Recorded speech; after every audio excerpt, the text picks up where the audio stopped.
Inilah jamku berdoa, rendahkanlah hati. Mari kita berdoa. Ya Tuhan Allah Bapa kami di surga, Engkaulah Allah di atas segala Allah, Tuhan di atas segala Tuhan, Raja di atas segala Raja. Kami bersyukur atas kesempatan malam hari ini untuk mempelajari firman-Mu. Kami mengundang Roh Kudus untuk datang di hati dan pikiran kami, agar menuntun kami mengerti akan kehendak-Mu. Kami berdoa di dalam nama Yesus, Juru Selamat kami. Amin. Selamat malam, Shalom, salam sejahtera saudara-saudara seiman di dalam Yesus Kristus. Semoga saudara-saudara sekalian dalam keadaan baik-baik saja. Malam ini adalah hari ke-26 dalam 100 hari berdoa. Kita bersyukur kepada Tuhan karena pemeliharaannya kepada kita semua, sehingga malam ini kita boleh mendengarkan lagi firman Tuhan. Saudara-saudara, judul pembahasan firman Tuhan pada malam hari ini adalah dituntun oleh firman. Ayat intinya terdapat di dalam buku Mika 6 ayat 8 yang bunyinya seperti ini. Hai manusia, telah diberitahukan kepadamu apa yang baik, dan apakah yang dituntut Tuhan daripadamu, selain berlaku adil, mencintai kesetiaan, dan hidup dengan rendah hati di hadapan Allahmu. Ini adalah firman Tuhan yang dituliskan oleh Nabi Mika di dalam Mika 6 ayat 8. Dan di dalam buku Mika keseluruhannya adalah riwayat atau sejarah dari bangsa Israel yang jatuh bangun di dalam iman mereka kepada Tuhan. Kadang mereka tidak berlaku adil, kadang mereka tidak mencintai kesetiaan, dan tidak hidup dengan rendah hati di hadapan Allah. Itu sebabnya di sini dinasihatkan berlaku adil, mencintai kesetiaan, dan hidup dengan rendah hati di hadapan Allah. Ini adalah tuntunan firman Allah kepada bangsa Israel. Nah, firman Allah ini ditopang oleh pena inspirasi di dalam tulisan-tulisan Nyonya Ellen G. White. Dan malam ini kutipannya diambil dari The Call to Stand Apart, halaman 69. Saya bacakan ini. Kita hidup di dalam periode sejarah dunia yang hikmat. Nasib dunia yang padat penduduknya segera akan ditentukan. Masa depan kita dan juga keselamatan jiwa-jiwa tergantung pada cara kita menjangkaunya. Kita perlu dituntun oleh roh kebenaran. Setiap pengikut Kristus haruslah bersungguh-sungguh berkata, Tuhan, apa yang Engkau mau aku perbuat? Kita harus merendahkan hati di hadapan Tuhan dengan berpuasa dan berdoa dan merenungkan banyak tentang firman Allah. Jadi saudara-saudara, kita diajak merendahkan hati di hadapan Tuhan dengan berpuasa dan berdoa dan merenungkan banyak tentang firman Allah. Dengan demikian, maka nasib dunia yang segera akan ditentukan ini, kesudahannya akan datang. Kita semua mengetahui dan mengenal akan Allah kita dan firman-Nya, sehingga kita tahu apa yang harus kita lakukan, apa yang kita perbuat di masa-masa ini. Ditekankan juga selanjutnya, khususnya yang perlu kita tahu, khususnya pada peristiwa penghakiman. Kita sekarang harus mencari suatu pengalaman hidup yang mendalam dengan Allah. Kita tidak boleh sesaat pun lengah. Peristiwa-peristiwa penting sementara terjadi di sekitar kita. Kita berada di wilayah setan. Jangan tertidur umat Allah. Musuh sedang mengintai dekat. Siap setiap saat. Jika saudara dan saya lengah dan mengantuk, ia akan melompat di depanmu dan menjadikan engkau mangsanya. Nasihat firman Allah menjadi tuntunan bagi kita bahwa kita harus mencari suatu pengalaman hidup yang mendalam dengan Allah. Bagaimana caranya, saudara-saudara? Ialah dengan membaca firman Tuhan. Karena firman Tuhan itu adalah penuntun bagi kehidupan kita, bagi segala sesuatu yang kita lakukan di atas dunia ini, baik di rumah tangga, di gereja, di komunitas, di mana saja kita berada. Kalau kita mendengar tuntunan firman Allah, maka kita akan melakukan yang baik di hadapan Tuhan dan di hadapan sesama manusia. Mari kita lihat contoh-contoh karakter Alkitab yang mempunyai pengalaman hidup dengan Allah dan dituntun oleh firman Allah. Nuh mendapat kasih karunia di mata Tuhan.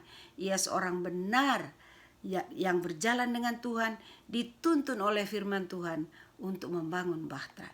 Musa dipanggil Tuhan dari Midian kembali ke tanah Mesir untuk menuntun, membawa orang Israel keluar dari tanah Mesir menuju ke tanah Kanaan. Musa dituntun oleh firman Allah. Abraham dipanggil untuk pergi ke suatu tempat yang tidak ia ketahui. Mengapa? Karena ia dituntun oleh firman Allah. Nabi Samuel dituntun oleh firman Allah untuk pergi ke rumah Jesse di Bethlehem dan mengambil salah seorang anaknya untuk menjadi raja bangsa Israel. Yusuf dituntun oleh firman Allah untuk membawa istrinya Maria bersama anak mereka Yesus pergi ke Mesir. Jika saudara-saudara menghadapi keputusan yang sulit, kemana saudara mencari kebijaksanaan dan nasihat? Tentu kita diberitahu, jikalau penasihat banyak, keselamatan ada. Itu dituliskan dalam buku Amsal 11 ayat 14. Tetapi melebihi kebijaksanaan kekasih-kekasih kita atau orang-orang yang kita hormati, prinsip apa yang kita dapati di dalam firman Allah untuk mengambil keputusan? Pertanyaan timbul di hati kita. Mari kita lihat di dalam buku Amsal 3 ayat 5 dan 6. Percayalah kepada Tuhan dengan segenap hatimu. Apabila kita mau dituntun oleh Tuhan, kita harus percaya kepadanya. Dan janganlah bersandar kepada pengertianmu sendiri. Akuilah dia dalam segala lakumu, maka ia akan meluruskan jalanmu. Jadi syaratnya ialah percaya. Apabila kita mau dituntun oleh firman Allah, kita harus percaya kepada firman Allah itu sendiri. Karena Allah sendiri yang berfirman. Firman Allah atau Alkitab itu adalah Allah sendiri. Jadi kalau kita mau dituntun oleh Allah, kita harus percaya. Matius 6 ayat 33. Tetapi carilah dahulu kerajaan Allah dan kebenarannya. Carilah Allah, carilah firman-Nya sebagai penuntun bagi kita. Maka semuanya itu akan ditambahkan kepadamu. Apa yang akan ditambahkan kepadamu? Apa saja yang menjadi kerinduan hati kita akan ditambahkan kepada kita. Asalkan kita mencari dahulu firman Allah, kerajaan Allah itu.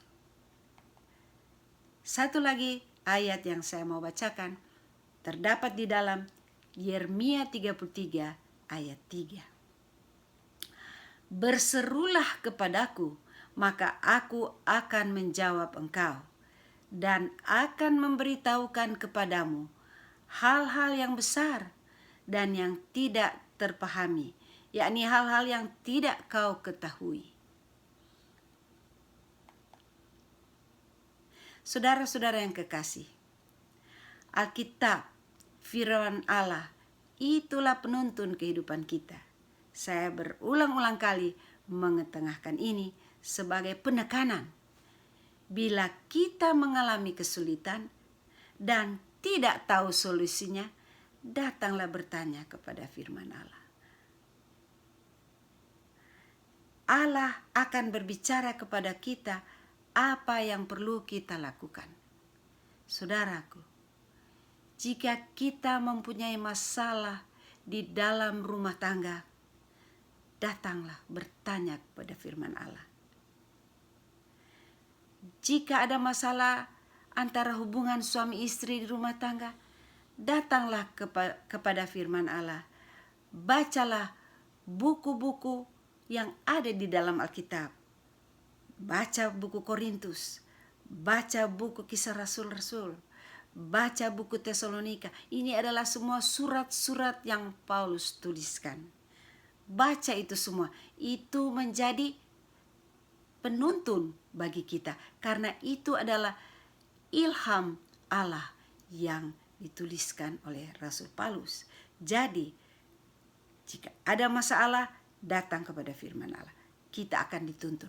Jikalau ada masalah mendidik anak di rumah tangga, datang kepada firman Allah. Bukalah Alkitab, bacalah buku Amsal Sulaiman, bacalah buku Mazmur. Di sana banyak sekali nasihat, banyak sekali tuntunan yang Allah berikan kepada kita. Jikalau suami dan istri kehilangan cinta, bacalah buku Korintus. Nasihat yang diberikan oleh wanita-wanita yang lebih tua kepada wanita-wanita yang lebih muda, oleh pria yang lebih tua kepada pria yang lebih muda, bacalah buku Titus. Saudara-saudara, firman Allah ini betul-betul kaya, penuh dengan nasihat dan tuntunan bagi umat manusia. Itu sebabnya rajinlah membaca firman Allah. Selidikilah firman Allah. Bacalah dengan kesungguh-sungguhan dan pengertian. Jangan hanya membaca sambil lalu saja. Firman Allah itu penuh dengan mutiara-mutiara yang indah, yang bisa kita pakai di dalam kehidupan kita, yang bisa kita tuturkan kepada orang lain sebagai nasihat. Dengan membaca firman Allah yang menuntun kerohanian kita, kita juga bisa menasihati orang lain dari firman Allah. Kita bisa mendidik anak-anak kita menggunakan firman Allah. Dan anak-anak kita yang sering membaca firman Allah, yang selalu dekat dengan Tuhan, mereka akan menjadi pintar. Otak mereka akan diasah setiap saat, sehingga mereka bisa mengingat banyak hal. Menghafalkan ayat-ayat firman Allah itu membawa kepintaran intelektual. Itu sebabnya saudara-saudara, jika ada masalah, jangan lari ke tempat lain. Datanglah kepada Tuhan lewat firman-Nya. Maka di sana banyak nasihat. Saudara, nasihat apa lagi yang akan diberikan? Buku mana lagi yang kita mau cari untuk mendapatkan nasihat kalau bukan Alkitab, firman Allah, bahasa Inggrisnya scriptures. Saudara-saudara sekalian, malam hari ini ada sebuah praise report atau laporan syukuran. Di divisi Amerika Selatan, seperti biasanya mereka itu selama 50 tahun telah mengadakan acara khusus evangelisasi Minggu Suci di seluruh divisi. Minggu yang lalu, biasanya small group bertemu di rumah-rumah dan di gereja-gereja, tetapi karena coronavirus maka pimpinan divisi menyuguhkan program seluruhnya lewat online dengan lebih banyak yang mendengar. Seperti sekarang ini kita tidak bisa pergi ke gereja, tetapi kita bisa mendengarkan firman Tuhan, membagikan firman Tuhan lewat online seperti ini, atau yang disebutkan live stream. Temanya cinta ditulis dengan darah, dan acara khusus bagi anak-anak, anak-anak remaja dan orang tua atau orang dewasa telah disuguhkan. Jadi kita semua umat Gereja Masehi Advent ke-7 di seluruh dunia bersyukur, kita memuji Tuhan karena cara yang kreatif yang pemimpin-pemimpin gereja gunakan sekarang ini untuk membagi kasih Allah lewat online atau live streaming. Saudaraku yang kekasih, malam hari ini ada 5 usulan doa yang kita akan berdoa bersama-sama. Yang pertama ialah kita berdoa bagi mereka yang menerima Yesus untuk pertama kali di dalam acara di divisi Amerika Selatan dan juga di tempat-tempat yang lain di seluruh dunia. Kita berdoa bagi mereka yang baru mengenal Yesus. Kemudian kita berdoa bagi diri kita yang sudah lama tinggal di rumah, kita mempunyai banyak ekstra waktu, bukan? Marilah kita belajar firman Allah dengan tekun, membaca dengan pengertian, lalu mengajak dan mengajar anak-anak untuk mencintai dan belajar firman Allah. Yang ketiga, kita berdoa agar umat Tuhan tetap setia mengembalikan perpuluhan dan memberikan persembahan di masa kesulitan ekonomi ini. Yang keempat, kita berdoa bagi mereka yang bergumul untuk membayar bills, mereka yang kehilangan pekerjaan, agar supaya mereka juga tetap punya makanan di atas meja. Kita berdoa agar Tuhan menyediakan bagi anak-anaknya dan akan lebih banyak kesaksian kesetiaan Allah yang bisa dibagikan kepada orang lain. Kita berdoa bagi pekerjaan gereja di Lebanon supaya Allah menyediakan finansial mereka dan menolong misi gereja untuk maju terus. Jangan lupa saudara-saudara, kita doakan para medics, para dokter, para perawat, dan semua support staff yang menangani pasien-pasien kasus COVID-19. Agar mereka diberikan ketahanan tubuh, kesehatan untuk tetap menolong para pasien ini.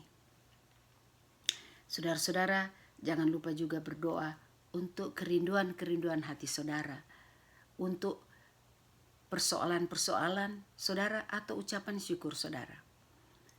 Dari 5 usulan doa ini, mana yang saudara ingat, saudara tolong doakan.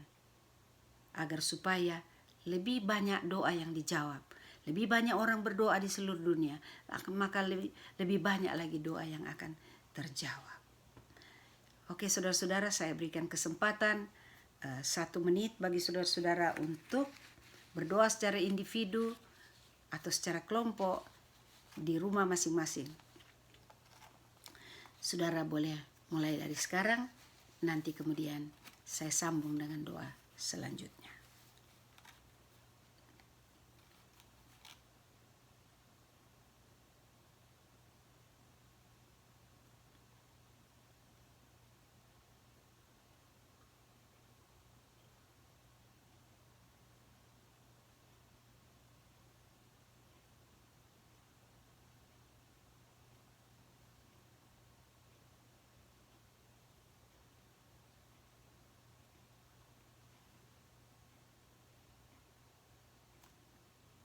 Ya Tuhan Allah Bapa kami di dalam surga, kembali kami datang kepadamu mensyukuri akan kesempatan yang baik malam hari ini kami boleh belajar dari firman-Mu.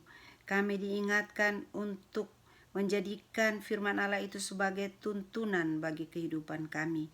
Biarlah kami selalu mengundang Roh Kudus di dalam kami mempelajari dan membaca firman-Mu setiap saat, agar supaya itu boleh menjadi penuntun yang baik di dalam kehidupan kami, di dalam mengatasi masalah-masalah kami, di dalam menuntun kami kepada kehidupan yang lebih baik dari hari ke hari.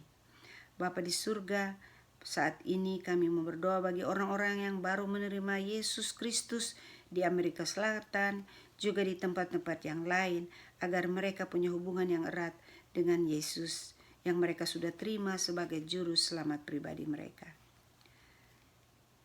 Kami juga berdoa ya Tuhan agar supaya kami dan anak-anak kami di rumah-rumah tangga kami masing-masing akan mengambil waktu belajar firman-Mu, karena kesempatan dan waktu yang banyak yang kami gunakan di rumah kami masing-masing sekarang ini ketika kami harus isolasi atau karantin di rumah kami masing-masing. Ya Tuhan Allah Bapa kami di surga, kami berdoa bagi umat Allah agar supaya kami semua tetap setia mengembalikan perpuluhan dan memberikan persembahan bagi pekerjaan Tuhan. Dengan demikian maka pekerjaan Tuhan tetap maju walaupun Saat ini adalah saat yang sulit di mana banyak orang tidak mempunyai pekerjaan. Kami berdoa bagi orang-orang yang kehilangan pekerjaan. Buka jalan ya Tuhan, beri akal budi bagi mereka. Bagaimana caranya mereka bisa menghidupi kehidupan mereka. Bapa kami di dalam surga, kami berdoa bagi setiap rumah tangga agar supaya mereka bisa membayar semua bil mereka, dan agar supaya mereka mempunyai makanan di atas meja ya Tuhan. Tolonglah mereka ya Bapa, dijauhkan daripada kesulitan dan kesusahan. Ya Tuhan, kami tetap berdoa bagi pekerjaan Tuhan di Lebanon, di tempat yang sulit dimasuki Injil, agar ada cukup finansial untuk pekerjaan misi di sana. Bapa kami di dalam surga, kami mendoakan bagi seluruh anggota jemaat kami. Kami berdoa bagi pendeta, ketua-ketua jemaat, bahkan seluruh anggota majelis dan seluruh anggota jemaat, agar supaya kami setia kepada Tuhan, setia membaca firman-Mu, dan setia selalu di dalam kehidupan kami. Ya Tuhan Allah Bapa kami di surga, kami mau berdoa bagi saudara-saudara kami yang sakit di jemaat kami. Biarlah terjadi mujizat di dalam tubuh mereka, ringankan sakit mereka, angkat penyakit-penyakit yang mereka derita. Kami mau berdoa bagi Saudara Deta Murpusung, Saudara David Titioka, Saudara Aridan Rumambi, Saudara Arius Sukaryo, Nona Salaki, Ibu Taniwel, Omastin Saraun, Ibu Pagler, Ibu Palar, Emily, anak dari pendeta Ted Wilson yang mendapat tumor di paru-paru. Oh Bapa di surga, kami juga berdoa bagi kedua cucu dari pendeta Ted Wilson yang baru sembuh dari sakit. Tetapi kiranya jamahan tangan Tuhan diberikan kepada Emily, anak pendeta Ted Wilson, dan juga cucunya 2 orang ini ya Tuhan. Kami tambahkan di dalam daftar doa pada malam ini adalah kami berdoa untuk Saudara Budi Gejali. Ya Tuhan, agar supaya Tuhan jamah tubuhnya, agar supaya dia mendapatkan mujizat. Dengan demikian dia boleh menjadi sehat, bisa lebih banyak bergerak ke sana kemari untuk keperluan di rumah tangganya.